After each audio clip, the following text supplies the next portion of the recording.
کل پرسوں میں اس کی دیکھ رہا تھا، قاسم علی شاہ صاحب کی وہ ایک وی لاگ ہوتا کیا، وہ دیکھ رہا تھا اس نے کہ سندیپ ماہیشوری کوئی انڈیا کے ہیں، وہ میں نے دیکھے اس کی کلپ، بہت مشہور آدمی ہے سندیپ ماہیشوری، بہت زبردست موٹیویشنل اسپیکر ہے.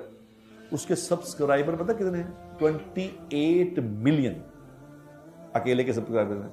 پاکستان کے سارے موٹیویشنل اسپیکروں کے مل کے اتنے سبسکرائبر نہیں جس کو اکیلے کی، سارے مولویوں کے، سارے مفتیوں کے، سارے میرے جیسے لوگوں کے جتنے مرضی اکٹھے کر لو اتنے نہیں ہیں جتنے وہ اکیلے کے. اس نے ٹویٹ کیا کیا، اس نے ٹویٹ عجیب کیا جو میرے لیے بھی ایک تھا بڑا کہ یار یہ کیا بات کر رہا ہے. اب وہ موٹیویشنل اسپیکر ہے، لوگوں کو ڈپریشن کا علاج بتاتا ہے، لوگوں کو کاروبار سمجھاتا ہے، لوگوں کو زندگی سمجھاتا ہے کرنا کیا ہے. اور بڑا ہینڈسم آدمی ہے، آپ اگر دیکھیں سندیپ، اور بڑا زبردست آدمی ہے، لرنڈ آدمی ہے.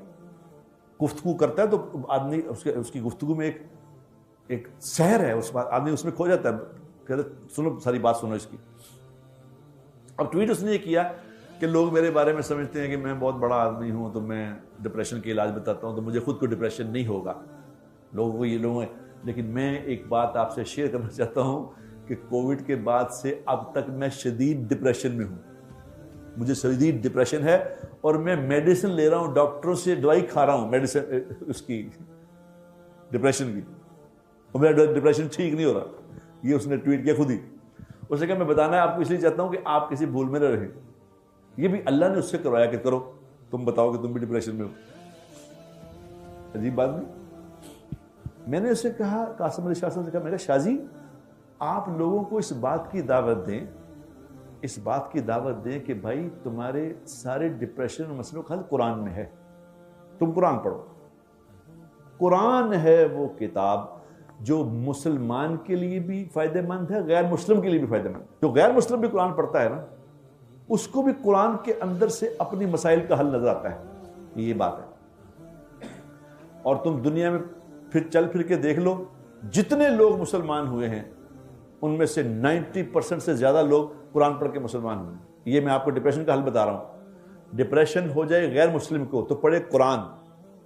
اور مسلمان تو خیر قرآن اگر نہیں پڑھتا تو عثمان رضی اللہ تعالیٰ عنہ کہتے ہیں مجھے حیا آتی ہے اس بات سے، مجھے حیا آتی ہے کہ میں صبح اٹھوں اور شام ہو جائے، سارا دن گزر جائے، میں قرآن کو کھول کے دیکھوں ہی نہ. مجھے اس بات سے حیا آتی ہے کہ میرا اللہ مجھے کیا کہے گا، یہ تم نے کیا کیا، سارا دن میرا کھایا، میرا پہنا، میرا آنکھوں کا دیا ہوا دیکھا، میرے کانوں سے سنا، تو تم نے مجھے کھول کے دیکھا ہی نہیں میں تمہیں کیا کہہ رہا ہوں.